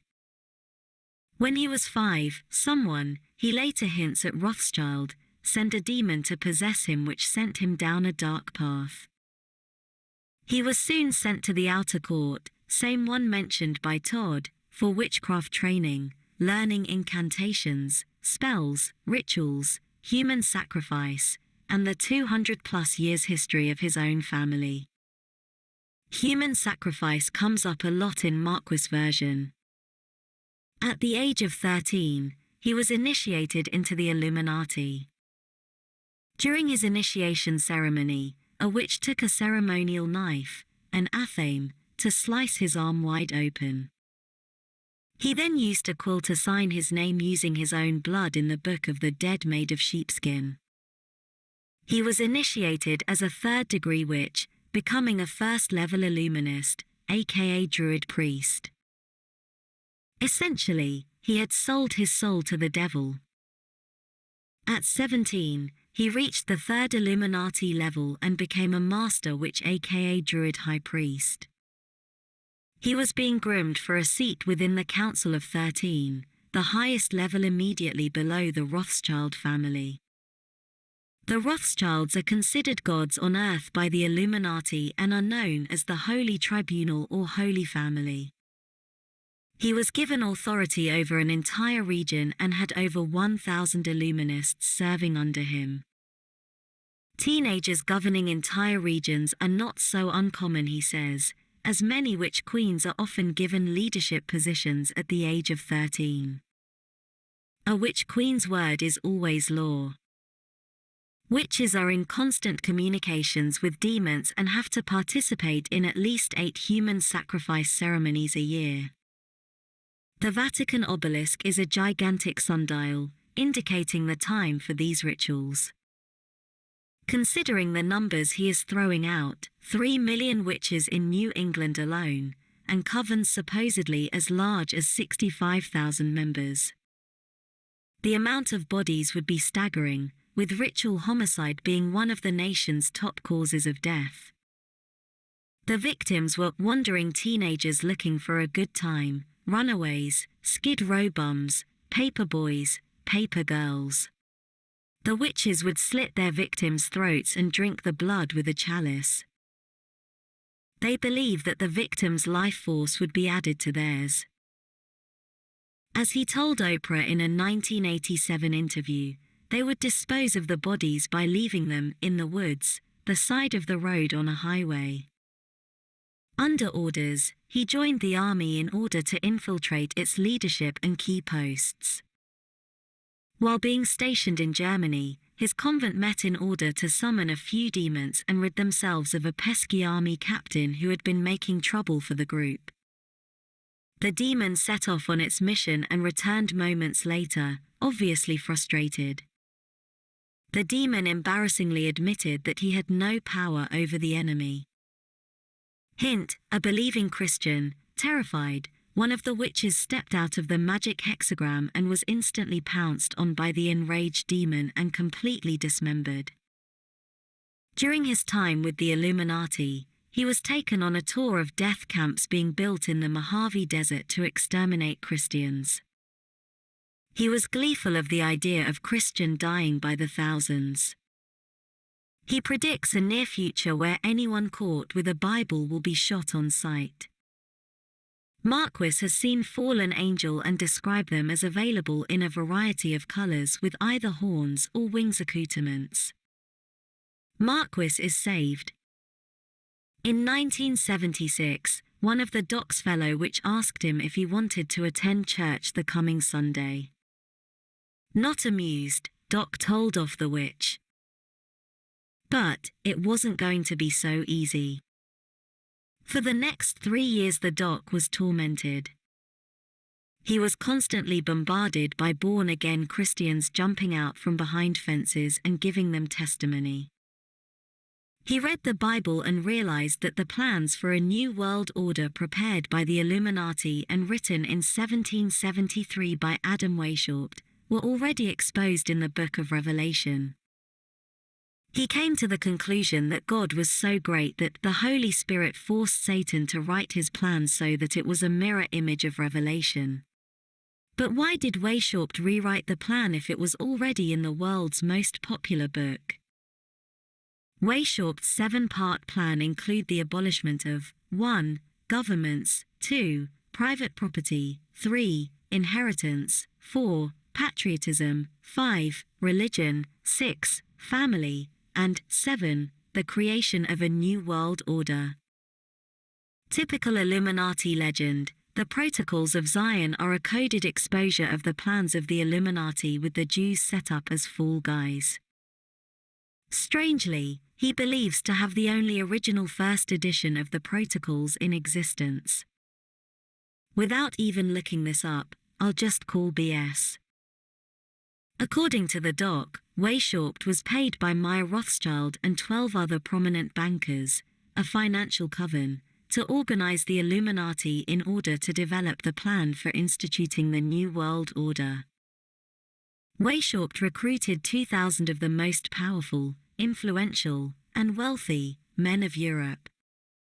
They infiltrated every Masonic lodge in Europe. He adds that their efforts were successful, with modern Freemasons being dedicated Satanists working to achieve the New World Order of Antichrist. However, Satan's plan for a New World Order goes a lot further than Weishaupt's. The Doc repeats common Illuminati legend that its plan originated at the building of the Tower of Babel, where God famously made his opinion on the NWO clear. Displeased, Nimrod and his mother Semiramis began plotting with Lucifer against God. The Doc claims the Washington Monument is 555 feet tall, but also has a 111 feet deep foundation, making its total length 666 feet. This implausible tale would make the monument a contender for the world's deepest unnecessary foundation. The Doc claims the Washington Monument is 555 feet tall, but also has a 111 feet deep foundation. It doesn't, making its total length 666 feet. This implausible tale would make the monument a contender for the world's deepest unnecessary foundation. Like Todd, he claims that rock music and Dungeon and Dragon are central to the plan. Marquis still hasn't bothered to update rock to hip-hop and D&D to role-playing video games. In April of 1979, he gave in. He walked into a church and was instantly saved by Jesus Christ. The statement always gets applauses in the doc circles. The Illuminati immediately put a $10,000 bounty on any Illuminati defector. He later changes this figure to $25,000, he's been shot at, poisoned, ran over, and presently has a bounty of $500,000 on his head. However, God personally protect him. He's lost count on how many attempts there were made on his life after the 25th. Once more, the all-powerful Illuminati is unable to know of this guy who routinely makes scheduled public appearances. You suck, Illuminati. His supporters, or sock puppet, agree. The reason they haven't been able to kill Doc is cause his cover by the blood of the Lamb. Doc has no social responsibility whosoever and does not appear to feel any obligations towards his fellow human beings. He refuses to give any details on former members, the police who protect them, or even the identity of victims, in order, he says, to prevent a Christian witch hunt. In a best-case scenario, the doc is lying. In a worst-case scenario, he is telling the truth and has abducted, ritually murdered, and disposed of hundreds of men, women, and children, but believes that he does not have to face justice for his crimes. He openly admits to having participated in hundreds of human sacrifices. Should all self-admitted rapists and murderers avoid prison after claiming a belief in Jesus Christ, or just the doc? In my opinion, he is one of the most unlikable individual on this list. Additionally, the doc claims to have been privy to details of the Illuminati plans for the future, but hasn't revealed any of them until after the fact. E.g. 9/11, for someone who supposedly had access to confidential Illuminati information, the doc has very little to offer in terms of inside information. Everything he says can be found online and in popular conspiracy literature. The very little predictions he does offer based on his inside knowledge are not great. For example, his 2011 prediction that Obama, a secret Muslim, he says, would be assassinated by a Jew, which would trigger a war in the Middle East and instigate World War III. On the plus side, he dismissed world-ending scenarios such as Planet Nibiru, yeah, and the Aztec calendar. Yeah. Doc reached the height of his fame when he appeared on Oprah in June of 1987. Full transcript here, but even Oprah, promoter of all things iffy, like this dickwad, or this idiocy, was not entirely convinced by Marquis' story. She was especially credulous of the doc's claims regarding the Sharon Tate murder. The doc confidently declared that Sharon Tate was about to leave the Illuminati and that Charles Manson had been ordered to kill her. He adds that Sharon Tate's body was left in an occult position depicted on the Hanged Man tarot card. You can see for yourself in these murder scene photographs, especially this one, that this isn't the case. No entry warning, graphic. He also claimed that Manson voluntarily went to prison, but Oprah doesn't give him time to get into it. I'm guessing he was going to repeat John Todd's helter-skelter theory. The doc did not get along well with other guests on the show. Wiccan Laurie Cabot and author Whitley Strieber were especially antagonistic towards the doc's outlandish claims regarding Wiccan practices. E.g., all Wiccans have to participate in at least 4, if not 8 human sacrifice rituals a year. Following his appearance on the show, the doc added both Cabot and Strieber to his list of high-level Illuminati members. Strange, since he no longer had access to Illuminati sources that could confirm this. The timing is also highly suspicious, considering their recent encounter on Oprah. As most Illuminati whistleblowers, his claims became increasingly unbelievable. By the time of his 1997 Prophecy Club lectures, he was saying just about anything.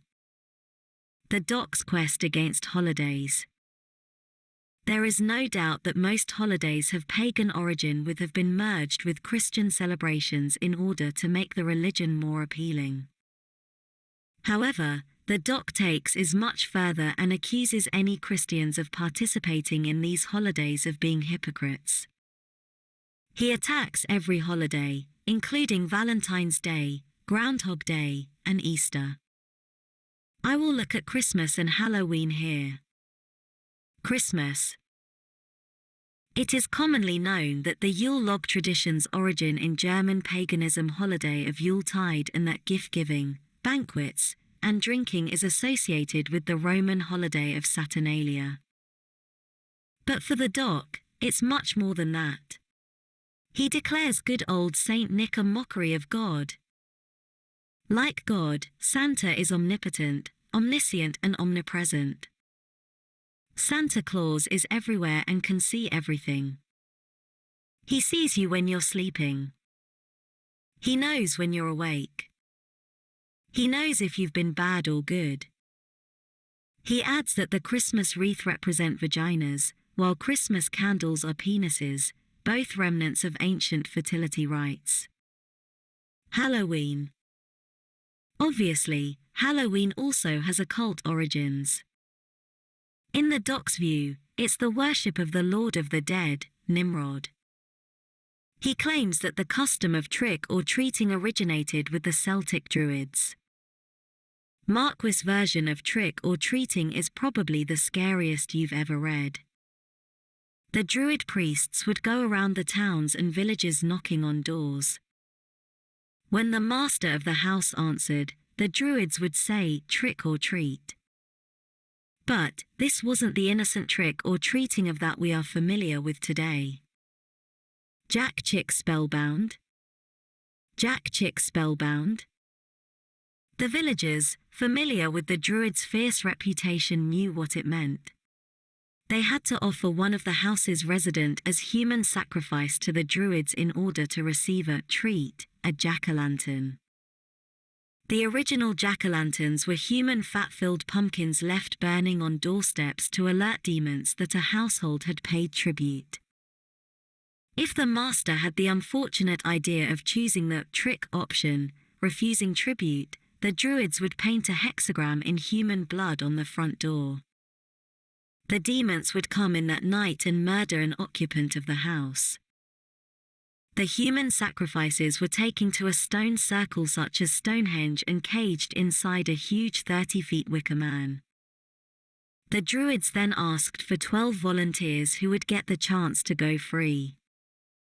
And here, the Doc gives us the occult origins of bobbing for apples. The 12 would be asked to stand around a huge cauldron filled with a boiling liquid. The Druids would then throw an apple in the cauldron and give the victims a chance, one single chance, to grab the apple with their teeth. Those who failed were beheaded on the spot, while those who succeeded were set free but left badly burned for the rest of their lives.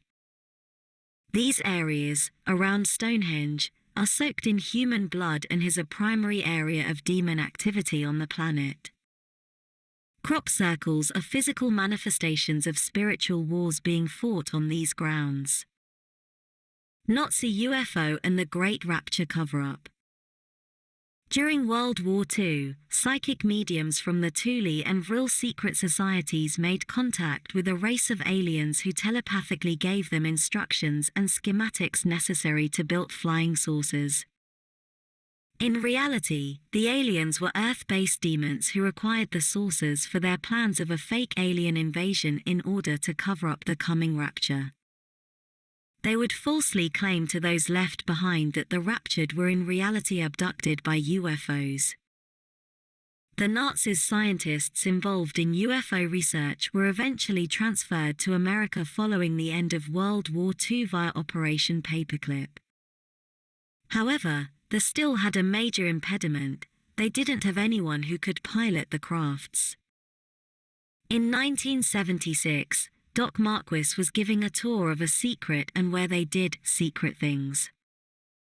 He witnessed German scientists surrounded by human tissue conducting experiments and developing their knowledge of genetics to develop pilots capable of flying the crafts.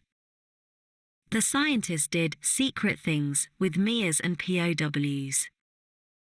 They were eventually able to manufacture the Greys, which have since become a staple of science fiction, and who were able to fly the spacecraft.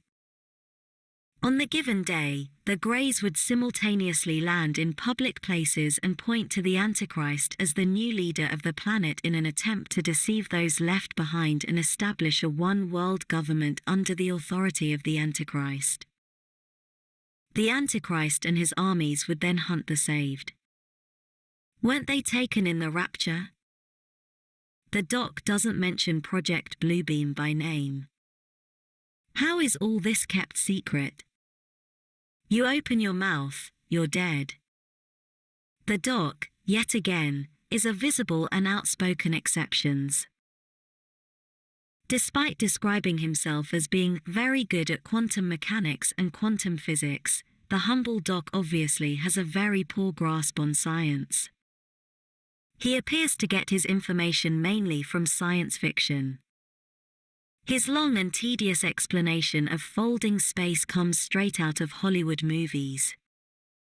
His decidedly funky explanation of MC2, and how it proves the existence of God, was not very convincing, even to the interviewing host. Some critics of Doc have erroneously stated that his work is anti-Semitic. After listening to many hours of Marquis interviews and reading many of his articles, I cannot confirm that this is the case. Although, I totally understand why a Wiccan would dislike Marquis considering what he says about the group. If any reader knows otherwise, don't hesitate to contact me and I will make appropriate changes.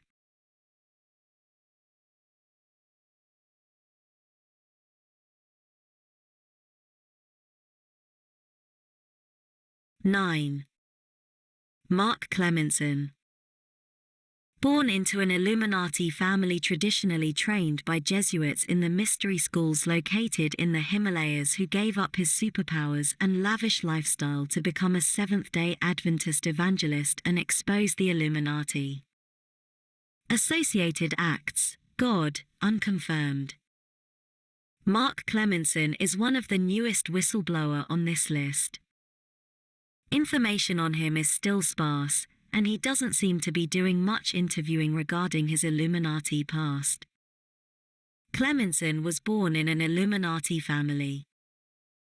His father and grandfather were both illuminated by Jesuits in the mystery schools located in the Himalayas, where monks levitated hundreds of feet in the air. His grandfather headed a White Lodge, which Clemenson claims is different than the typical Masonic Blue Lodges, first 3-degree of Masonry, in that Blue Lodge Mason only receives some of the knowledge while White Lodge initiates receive the full spectrum of pure knowledge. His family pretended to be practicing Roman Catholics as cover for their Illuminist activities. He claims to be a direct descendant of Pope Clement, forgetting that there were no less than 14 Pope Clements, and that Clement were not actually their family names. By the age of 12 he had gained superpowers and was able to tell the future, move objects with his mind, travel outside his own body, and levitate. Later in high school, his drug use allowed him to communicate with fallen angels which he believed to be his ancestors.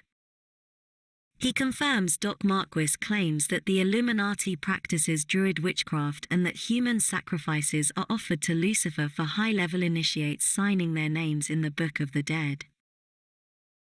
However, Clemenson has never sworn any oath to Lucifer, nor participated in human sacrifices during his time in the Illuminati. After college, he joined IBM. The company put him in a special 13-member think tank tasked with bringing the company into the new millennium. He felt underqualified to join the think tank, but was assured that his astrological sign, Aquarius, made him desirable to the group. Demonic inner voices helped him close sales and constantly surpassed his quota, giving him a comfortable six-figure income. However, his life began to change after a Baptist colleague told him that he should read the Bible and look into the Illuminati. Clemenson dutifully looked up Illuminati material on Amazon, and what he found put him in an emotional tailspin. Okay, he's Illuminati, but buys books on Amazon to find out who they are? Where does his supposedly inside information come from? He quit his job and took off to his isolated cabin he had recently purchased from a family friend to think. His cabin was near a state police and forest ranger intelligence center. Do rangers have such centers? One evening, he happened to be looking through binoculars and noticed a large group of men dressed in full Ku Klux Klan regalia and wearing Masonic aprons. He then noticed that he was looking straight down a sniper's scope which was itself aiming at his head. He waved. The sniper waved back. Fearsome 20-foot figure of Anubis, Lord of the Dead, not to scale. 20 feet fearsome figure of Anubis, Lord of the Dead. Not to scale. Knowing that they were coming for him, he dropped to his knees and prayed to God for guidance on what he should do. God told him to take off his shoes and his socks. See Exodus 3:5, aka the famous burning bush scene. He then went for a walk in a nearby forest and ran into the God of the Dead, Anubis, which stood 20 foot tall, stacking up souls into gunny sacks. Anubis told him that he already had his soul, to which Clemenson courageously replied, "You can have my body, but you can't have my soul. I gave it to the Lord." Anubis instantly disappeared. If he had been at the Prophecy Club, this would have been greeted with a standing ovation. Later, his own father attempted to give him his Masonic apron, but Mark told him to burn it. His father warned him not to come out of God's shadow, or he would receive a bullet to the head. He looked at Methodist, Baptist, Pentecostal, and reviewed Roman Catholic doctrines, but found that Seventh-day Adventist, which he claims the Illuminati especially hated, to be what he was looking for. He really dug the Saturday worship thing. In January 2002, he was baptized as a Seventh-day Adventist. Like other on this list, the all-powerful Illuminati have been unable to eliminate him. He doesn't give much insider information other than the Rothschilds supposedly own 51% of the US Federal Reserve, and that the red shield on the Salvation Army logo is a tribute to the Rothschilds. German, Red Shield. He also says that Washington, D.C., the Vatican, and the City of London are the only city-states in the world. There are quite a few others, including Singapore and Monaco. He claims that the House of the Temple in Washington is the headquarters for the Illuminati and that all 33 degrees Scottish Rite Masons have to swear an oath to Lucifer. Freemasonry is controlled by a Luciferian circle that believes in Lucifer, but not in Satan. Being an Adventist greatly limits the amount of exposure that Clemenson gets on Christian fundamentalist lecture tours. To his credit, his testimonies are consistent with each other, but despite his claims of meeting a gigantic Egyptian god of the death, are relatively vanilla in comparison with other whistleblowers on this page.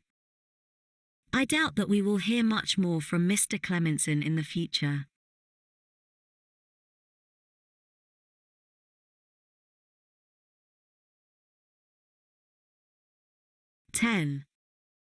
Carolyn Hamlet. Born in the multigenerational Merovingian bloodline with superpowers allowing her to see into the future and summoning beings from other dimensions before recovering her memories, being saved by Jesus, and exposing the Illuminatis for the coming of the Antichrist. Associated Acts, Henry Macau. Carolyn is the newest defector on this list. Although she left the Illuminati in 1985, her story was not publicly known until sometime after 2010. Hamlet was born in 1953 into a multi-generational Illuminati family dedicated to the service of Lucifer. Her bloodline, probably Merovingian, was especially desirable to the Illuminati because members were usually highly clairvoyant and easily able to communicate with the spiritual world. The Merovingian bloodline is described by Fritz Springmeier in 13 Bloodlines of the Illuminati as being infused with Satan's own seed. It's also identified as the bloodline of Jesus in the Holy Blood and the Holy Grail. Her family held an important position within the satanic hierarchy and ruled over all cults, Satan worship, and the White Lodge. Her mother received instructions on how to raise young Carolyn from the Ascended Masters, demons worshipped by the Illuminati. As a baby, Carolyn was able to see into the future and was able to see both the spiritual and the physical world. She was always able to see both worlds simultaneously and was surprised that normal people could not. She would later get demon-enhanced clairvoyance, which is, like, real powerful foretelling kung fu. At 4 years old, she was told about the plan. The Illuminati work in the spiritual and in the physical realms to bring a new world order and installing the Antichrist to power. All militaries on Earth are controlled by the family to help bring the Antichrist. Predictively, the plan also calls for the liquidation of fundamentalist Christians who didn't accept the Antichrist. One night, she was drugged and taken by 2 men and brought to an underground facility underneath MacDill Air Force Base. She saw a lot of children with blue eyes and blonde hair kept in cages. They were sexually abused and used as specimens in scientific experiments. She recovered these memories in her dreams, but she knows they are real because the children in the cages were always the same. Apparently unaware that recurring dreams are a thing. She was taken to a room by a female instructor. A man entered the room and sat in a chair.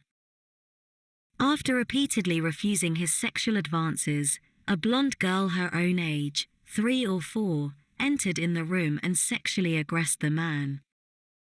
Her instructor told her that this was normal and how little girls were supposed to behave. A young boy then came in and did the same. Her instructor repeated the acts using dolls. Schools, hospitals, and the Ringling Brothers. And Barnum and Bailey Circus were also used as programming sites. Towards a New World Order. Towards a New World Order. The launch of Sputnik in 1957 became an important Luciferian event surpassed only by the coming of the Antichrist. With satellite technology, the Illuminati would be able to control the masses. The third most important event to illuminated ones was September 11, 1990 New World Order speech by George Bush, full speech here, which heralded a new world order and the coming of the Antichrist. She remembered that the plan described the arrival of a man who would signal the coming of a new world order. Keywords such as New World Order, implement, and 1,000 points of light used by Bush allowed Hamlet to identify him as the man she had learned about. She doesn't say how she knows that the speech is the third most important Luciferian holiday despite having left the Illuminati 5 years earlier. Rituals were mostly held in the supernatural world and other realms, e.g. inside her head, but sometimes held physically in cathedrals or ruins of ancient temples.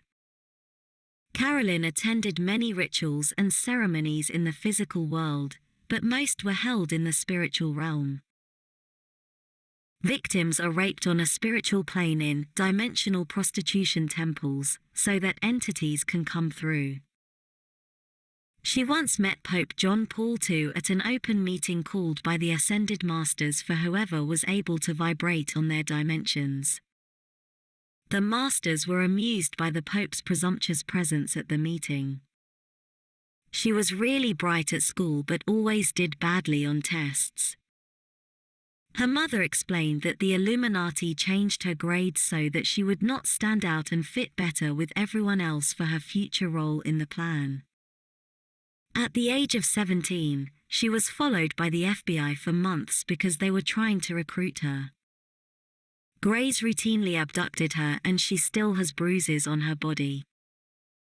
She remembers taking an implant out from her foot and watching the wound rapidly close itself and heal instantly. Greys share knowledge with the US government, but she warns that they cannot be trusted. The Greys are demonic beings, but they aren't demons. They either come from far away or live in the inner earth. They are superior to humans in every way but are not able to take over the planet because love.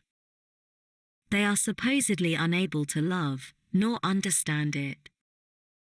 They dare not attempt to take over of the planet because they are unable to predict how we would react. She warns that all aliens, no matter where they are from, are in service to Lucifer. She wasn't really into Satanism and the dark arts, and the Illuminati considered her too kind to involve her in that part of the Illuminati.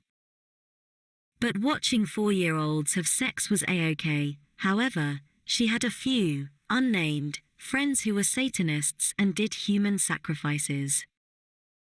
However, they had to stop the second time because they were caught and arrested. A lot of her anecdotes have anticlimactic endings. Case in point, a Komodo dragon-type creature once came to the family home and guarded their doorstep from dusk until dawn for about a week, but then left. In addition to communicating with ascended masters and Scooby-Dooish spy missions for the Illuminati, see below, her role in the Illuminati was similar to Arizona Wilder's duty of summoning the Old Ones. Hamlet's superpowers obtained through her bloodline allowed her to summon light beings, Arcturians, from other dimensions who would then be given physical bodies so that they can walk around in our world. Impressive. Magreen. Sensing that she was going to leave the Order, the Ascended Masters took her to Atlantis and told her that it was their first attempt at a new world order. They replayed its destruction for her and then told that it was destroyed by God in an effort to keep her on their side. I'm not sure how this was supposed to convince her, or anyone, to stay with the Illuminati, but hey. Atlantis. Nevertheless, she left the Illuminati in 1985 but chose to remain silent about her experiences. After the events of September 11, 2001, she decided to come forward and tell her story to the world. She had known about 9/11 because of the plan. Unfortunately, like other predictions on this page, she failed to make her prediction before the actual event. Her first attempts to blow the whistle were foiled when 2 posts she made on conspiracy forums were taken down without an hour. When she called a radio show and mentioned her father, the line was suddenly cut off. She attributes a lot of everyday coincidences to a conspiracy. After her SUV slowly caught fire one time and giving her ample time to escape, a firefighter supposedly asked her if someone was trying to kill her. Again, the all-powerful Illuminati proved to be incredibly incompetent at ridding itself of gadflies. The unnamed firefighter took the threat so seriously that he apparently didn't report it to anyone. One of her instructors and Lucy's trust author, Master DK, routinely contacted her telepathically and at times threatened her and other times pleaded with her to come back to the Illuminati. However, they knew they had no choice. They were afraid of Jesus, so they had to let her go. She believes that God purposely placed her in an Illuminati bloodline so that she could go through what she had to go through and tell the world about the plan. She believes that she is still alive because God personally protects her. There is a remarkable escalation between her relatively vanilla early interviews and her later ones. She constantly ups the ante. She couldn't recall any sexual abuse in an early interview. She tells a silly story of embarrassing a local TV celebrity after he presumed that she was programmed for sex, but in later interview, she remembers witnessing 4-year-olds having sex with a grown man. One of her alters worked as an escort and prostitute by the name of Candy. Candy, or Candice, was a Marilyn Monroe model trained in sexual witchcraft created when Hamlet was 19 and on loan to the mafia.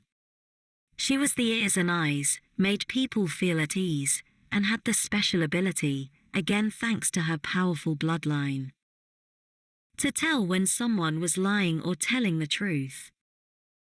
She recovered her memories of Candy when she found a picture of herself on the web at an unfamiliar location and with people that she had never met. Candy and Carolyn's personalities have since become integrated.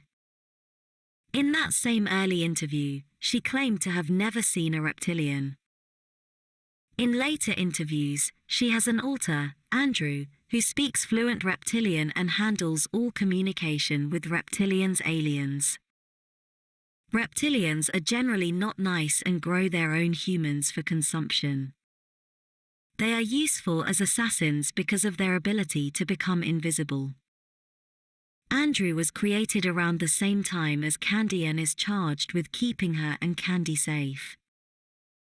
He is also in charge of driving and piloting spacecrafts, which she says is confusing, because she never remembered how she traveled anywhere. Andrew is able to cause Hamlet's body to shapeshift into a tall, well-built, Italian male. This shapeshifting ability is possible due to her special Illuminati bloodlines. She has yet to demonstrate her shapeshifting abilities. A moon station made entirely out of cheese. A moon station made entirely out of cheese.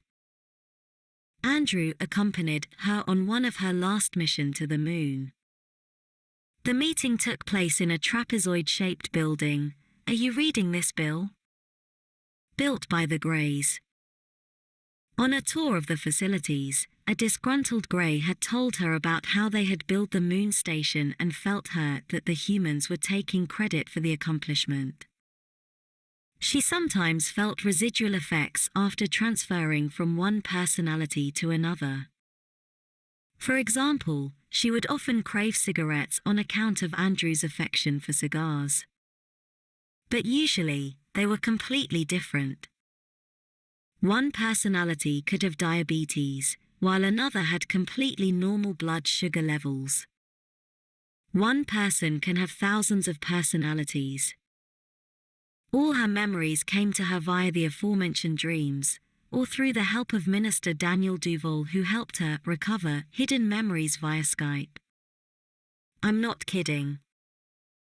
Never mind that recovered memories is controversial amongst professionals. There is no telling how much danger amateurs like Duval deprogramming Hamlet on Skype, Fritz Springmeier deprogramming, and sleeping with Cisco Wheeler, number 3. And Mark Phillips deprogramming, and sleeping with Kathy O'Brien, could inflict on people who were more likely than not abused as children. For example, Duval claims the existence of a secret space program is confirmed by 5 other former Illuminati members that he is also deprogramming at the same time as Hamlet. In reality, this does much more to prove the reality and dangers of implanted memories than for the existence of a secret space program. In all her interviews, Hamlet always leaves the impression that there is more to come, that she will remember more. And she does. Hamlet leaves a lot of seeds, or Easter eggs, that she can later use to support her increasingly flamboyant claims. She salutes the trailblazing efforts made by John Todd, number 1, Svarley, number 7, and Lauren Stratford. The latter was an especially despicable creature. Not only did she claim to have been a baby breeder for a satanic cult, she later changed her name to Laura Grabowski and pretended to be a Holocaust survivor, even remembering another fake survivor. The methods used by Hamlet's Illuminati are roughly the same as the ones previously described by Kathy O'Brien and Cisco Wheeler as part of their experience with Project Monarch. She also uses the Mengele trope and claims he helped refine the mind control process in conjunction with the US government under the name Dr. Green. Unlike her predecessors, Hamlet gives remarkably little details on how she was traumatized to create separate identities. I'm guessing further details coming very soon once she dreams up or recovers a few more scenarios. However, she manages to top both O'Brien and Wheeler's claims. Not only is the Illuminati able to create separate identities using traumatic events, they are also able to create cloned or android bodies which these personalities can use. This, of course, reaches a new level of batshitness. She has a photographic memory of some recovered memories from her time as an Illuminated One, but she fails to demonstrate this skill. She knows nothing of Project Bluebeam, an alleged government program to use holograms and man-built UFOs to fake an alien invasion of planet Earth. However, she claims to have seen all the technology necessary to execute such a plan in 1957, for use in the plan's reappearance of the Christ. Hamlet herself claims to have no knowledge of Project Monarch or MKUltra, but has flashbacks of Project Artichoke, a closely associated black project. Interestingly, CIA Director Helms was attempting to cover up Artichoke when he ordered the destruction of all files related to MKUltra. However, the project is well known in conspiratorial circles and Ms. Hamlet fails to add anything to the existing body of knowledge on Artichoke. I predict that Ms. Hamlet's stories will become increasingly implausible and her recovered memories of trauma will become increasingly more terrifying if she keeps getting attention in articles such as this one. At the moment, there is still little or no critical information, Rational Wiki, American Loon, on Hamlet and is still relatively unknown. Her interviews all seem to take her word as gold.